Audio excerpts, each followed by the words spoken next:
Hi, my name is Ted, a 25-year-old greenhorn cameraman, trained to capture the pulse of life on film but ill-prepared for the wild heart of a remote jungle. I was in the back seat of a rusty Jeep, jostling over the pockmarked forest trail. Joe Harper, famous freelance journalist and adventurer, sat next to me. His face was a roadmap of wrinkles, each one testament to a tale of danger and discovery. Ready to make history, kid? Joe's voice was a gravelly melody, shaped by years of smoke and whiskey. His keen eyes sparkled with an insatiable curiosity. Yeah, sure, I muttered, gripping the camera tighter. Its cold metallic touch grounded me. We were heading towards a wild tribe in an Asian country. The tribe was autonomous, protected under the wing of a government that forbade any outsiders from infiltrating their territory. Rumors of the tribe's cruel demeanor had turned the area into a forbidden land, shrouded in fear and mystery. But fear and mystery were Joe's lifeblood. They were what drew him to the edges of the earth, always chasing the untamed, the unexplored. So when he heard about this tribe, the governmental restrictions were more an invitation than a deterrent. Remember, Ted, this is about capturing the truth, not just a story. Joe's voice broke through my reverie. Don't let your preconceived notions cloud your lens. These people may be different, but they're not savages. We reached a rundown village at the edge of the forest. It was where we'd meet our guide, Myrtle. Her reputation preceded her. An enigma who straddled two worlds, the modern and the tribal. She was the only link to the world we sought to document. The village was a muddle of thatched huts and dirt paths. Its people watched us with a blend of suspicion and curiosity. Their eyes held stories, hints of the uncanny secret we were about to unearth. We found Myrtle outside her modest hut. Her features were hardened by the elements, her eyes held a haunting intensity.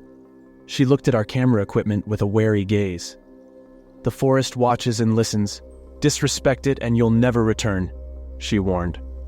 I've heard scarier bedtime stories, Joe quipped, the corner of his mouth curling into a smirk. We set off the following morning, armed with cameras and cloaked in trepidation. The forest swallowed us whole, its verdant thicket a labyrinth of unknowns. Myrtle moved with the grace of a panther, slipping through the dense foliage. She whispered tales of the tribe, each story darker than the last. She told tales woven from the threads of folklore and reality, stories that stretched back thousands of years. The tribe once roamed far and wide, Myrtle began, her voice hushed against the wind's soft rustle. Their reign stretched across this land until invaders, my forebears, came. The tribe was cornered, their population reduced, their territory dwindled. The thought of their history brought a poignant chill. We were stepping into the remnants of a kingdom, echoes of an era buried under layers of earth and time. Legends whisper they are children of the mother beast, Myrtle continued, pulling a time-worn book from her bag. She flipped it open, revealing an ancient illustration. It was a grotesque yet fascinating image of a half-wolf, half-woman creature. She stood on her hind legs, 4 pairs of hands clutching torn human flesh, and a severed head lodged in her mouth. The ground was strewn with human bones and the remains of the slain. I shuddered at the macabre sight, my grip on the camera tightening. The image flickered on the lens, the mother beast immortalized in a frame. The tribe worshipped her, a deity as brutal as nature itself. Myrtle shared more about the tribe. Their existence was confined to the boundaries of their territory. Yet, stories of disappearances from the neighboring towns painted a sinister picture. Every so often, someone would vanish without a trace, and whispers would arise, blaming the tribe. There was no evidence, no footprints leading back to them, but the chilling pattern continued, unchecked. There are no certainties in this jungle, only secrets, Myrtle muttered, her eyes glinting with an unreadable emotion. Only ever venture as far as the forest allows. With those cryptic words, she left us at the fringe of the tribe's territory, her silhouette merging with the shadows. That evening, we set up camp, the ominous border of the tribe's territory looming ahead. The forest was filled with an unsettling symphony of nocturnal creatures, their cries a chorus in the otherwise quiet wilderness. My heart pounded a steady rhythm of fear and anticipation as I prepared for sleep. The image of the mother beast haunted my mind, her eyes seeming to watch me from the page. The tales Myrtle had spun clung to the fringes of my consciousness, wrapping around me like a shroud. The night was a canvas of inky black, pierced by the feeble glow of our camp lanterns. Suddenly, my tent rustled open, and Willie, our head cameraman, thrust his face in. His eyes were wide, the usual calm in his gaze replaced by a frenzied urgency. "Joe found something! He wants us to shoot it now!" he hissed. My heart pounded in my chest as I grabbed my camera and raced out of the tent, radioing Joe for his location. The coordinates led me to a clearing, but Joe was nowhere in sight. A shiver of unease crept up my spine. I called out into the silence, my voice swallowed by the trees. I scanned the area with my camera light, its weak beams skittering off leaves and undergrowth. There on the ground lay Joe's radio and one of his boots, eerily discarded in the darkness. Panic surged through me. I tried the radio again, calling for Willie, for anyone. But all I was met with was a damning silence. I rushed back to the camp, the forest a blur around me. But what I found was a scene of disarray. Tents were overturned, equipment strewn about. The crew was missing, vanished into thin air. The ground was scarred with footprints, but these were no human marks. They were large, beast-like prints that in the lantern light took on an ominous glow. They seemed to belong to a creature of nightmares. Fear clutched at me, a vice around my heart. And then I heard it, a rustling in the underbrush.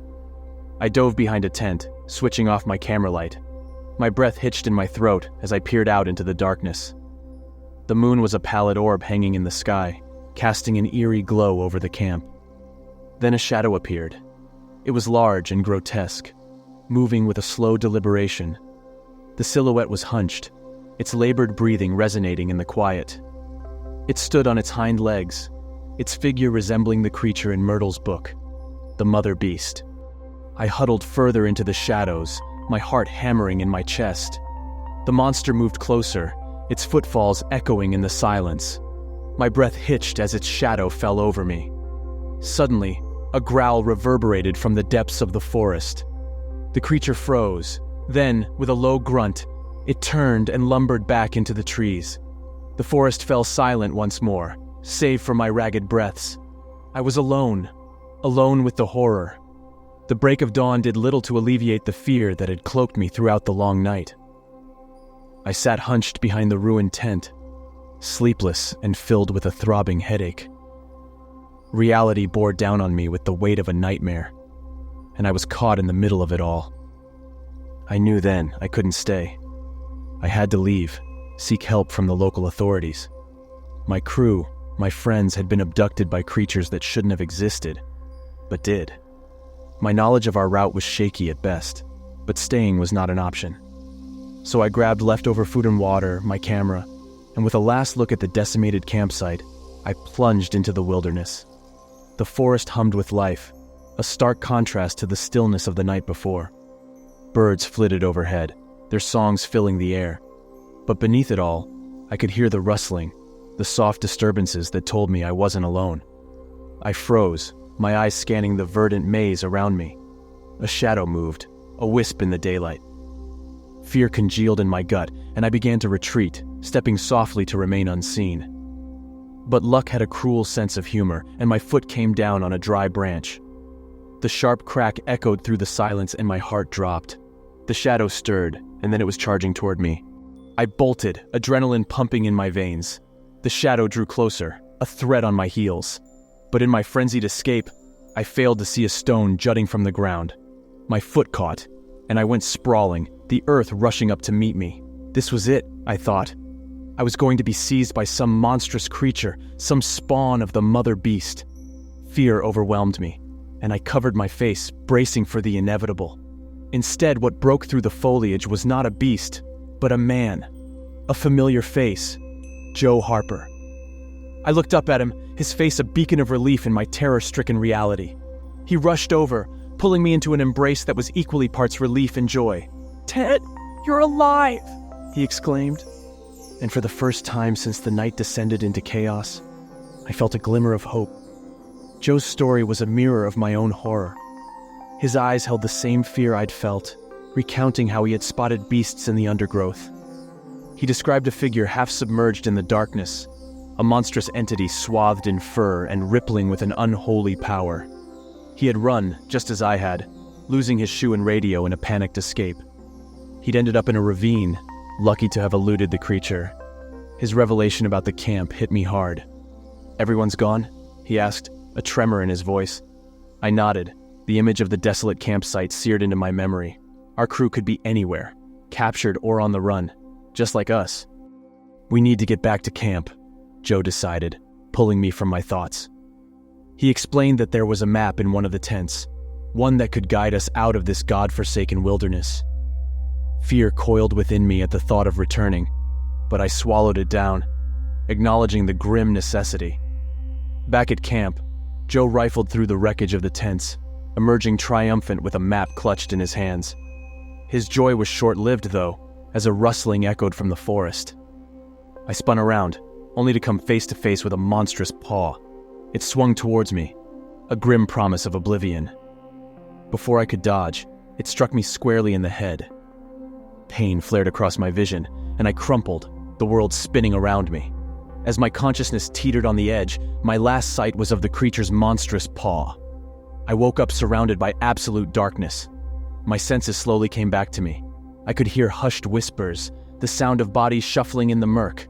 As fear overtook me, I screamed, the noise echoing eerily around me. Suddenly a hand clamped over my mouth, stifling the sound. "It's me!" a voice hissed into my ear. It was Willie, our head cameraman. I felt a surge of relief at the familiar voice, despite the dire circumstances. He urged me to stay quiet, laying out the horrifying reality we found ourselves in. We were trapped in a pit, right in the middle of the tribal territory. Willie explained that Joe and I were unconscious when we were hauled in. The wild tribe, he insisted, resembled animals more than humans. His next words filled me with dread. They had already claimed a member of our crew. He hadn't witnessed it, but the screams that echoed through the pit were a chilling testament to the savagery of our captors. A sense of desperation filled the pit. Willie suggested we needed a plan, an escape strategy, but we barely had the chance to consider it before the pit's cover was abruptly lifted. A shaft of blinding light cut through the darkness, forcing us to shield our eyes. The sound of something heavy landing beside us made my blood run cold. I forced my eyes open, squinting against the harsh light, only to see a hirsute hand latch onto a member of our crew. His desperate screams filled the air as the creature lifted him effortlessly and dragged him out of the pit. The cover was replaced, leaving us once again in darkness, our comrades' screams echoing around us. The chilling scene had played out in mere seconds, but it felt like an eternity to me. Every agonized cry of our crew member etched itself into my memory, a terrifying reminder of our situation. Then the cries ceased, replaced by a hollow silence that consumed us all. The realization hit me hard. Another life had been taken by the wild tribe, and we were next. How much time had passed? Hours? Days? In this pit, where darkness was our only companion, time had lost its meaning. Hunger gnawed at me relentlessly. Thirst left my throat dry and parched. The depths of my fear and exhaustion were rivaled only by my mounting anger. My rage was directed towards Joe. The smug, adventurous journalist who had talked us into this life-threatening situation was now silent, possibly wallowing in his own regret. I was furious at myself too. Why had I agreed to this mad venture? Why had I allowed Joe to convince me to return to that forsaken camp? There were only 4 desperate souls in the muddy pit: Willie, Joe, the girl in charge of the machinery, and me. The girl, whose name I no longer remembered, had been sobbing uncontrollably for hours. Her cries were the only sound that filled our damp prison. Then, out of nowhere, Willie lunged at Joe. The sound of fists hitting flesh and muffled grunts filled the pit. Willie believed, as I did, that Joe was responsible for our predicament. Yet, Joe didn't fight back. He only lay there, taking the blows silently. Eventually, Willie's energy waned, and he let go of Joe, succumbing to a wave of despair. He began to cry, his sobs mixing with those of the girl. We were all on the verge of breaking, and then the lid to our prison was lifted again. The sudden flood of light seared my eyes, but what stung more was the resurgence of fear. We were left wondering who among us would be next. Whose life would the monsters claim? The answer arrived swiftly and brutally. This time, they were here for all of us. Multiple creatures descended into the pit, their gnarled hands reaching out to seize us. Their terrifying decision was clear. We were all to be taken from the pit. As my eyes slowly adapted to the harsh light, I saw them, a sea of intimidating figures, each larger and more imposing than the last. My hands were tied to a rope, which was held by an enormous furred figure. Upon closer look, I realized it was a woman dressed in the skin of a wolf. Her fierce eyes glared out from under the wolf's head that adorned her skull, and her hands, rough and strong, clutched a crude homemade club. With a guttural roar, she waved the club, leading us forward like lambs to a slaughter. Many of the wild tribe's men wore similar wolf skins, their muscular frames nearly reaching the 2-meter mark. Yet, it was the women who were truly terrifying, each larger and more formidable than their male counterparts. I couldn't help but shudder at their daunting presence. We were herded towards a stone staircase leading to a gloomy cave. At the foot of the stairs, 2 imposing wooden pillars stood sentry. Intricate carvings of various animals adorned their rugged surface. The first victim they chose was the girl. She sobbed quietly, not resisting as they bound her hands to the pillars. What happened next would forever be etched into my mind. An unending nightmare. The wolf-skinned woman delivered several brutal blows to the girl's head before lighting her lifeless body on fire. The horrific sight brought me to my knees, and I began praying to every god I could think of, pleading for salvation. That's when I spotted him. Among the crowd of eager spectators, a familiar face stood out. Myrtle, our guide. Her eyes mirrored the tribe's, filled with a perverse fascination and anticipation. The corners of her mouth twitched, forming a sickening smile as she reveled in the gruesome spectacle before him. A dreadful realization washed over me. We had been betrayed. Myrtle had led us right into the lion's den, knowing all too well what awaited us. A sudden guttural growl echoed from the cave's dark recesses, stopping everyone in their tracks. The imposing woman, draped in the beast's skin, froze, her cruel eyes scanning the crowd. She barked an order in an unknown language, and the remaining prisoners, including me, were yanked away. As I was being hauled off, something enormous emerged from the cave. Much larger than any bear I'd ever seen. Its massive paws and terrifying visage sent chills down my spine. This was no ordinary creature. It was a genuine monster. In the chaos that ensued, the chief cameraman, by some miracle, managed to free himself. With deft movements, he snatched a knife from a captor's belt, driving it deep into the Aborigine's back. Then, in a blur of adrenaline-fueled determination, he lunged at another captor. Joe, not far behind, joined the fray, assisting in subduing the second Aborigine. Once free, they turned their attention to me. Their hands were quick and efficient, severing the ropes binding me, and then we ran. We ran for our lives, our feet pounding the forest floor, the chilling echo of the monstrous roar spurring us on. My lungs screamed for air, my muscles screamed for rest, and my mind screamed for it all to be over. But we didn't stop. I was running on fumes, lost in a fugue state of adrenaline and terror. With every passing moment, the reality of my situation felt more and more like a distant dream.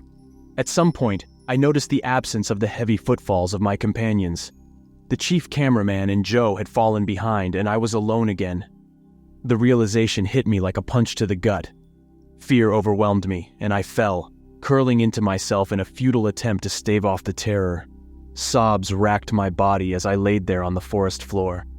The world blurred around me, and I surrendered to my exhaustion, surrendering to a sleep that promised oblivion from my nightmare.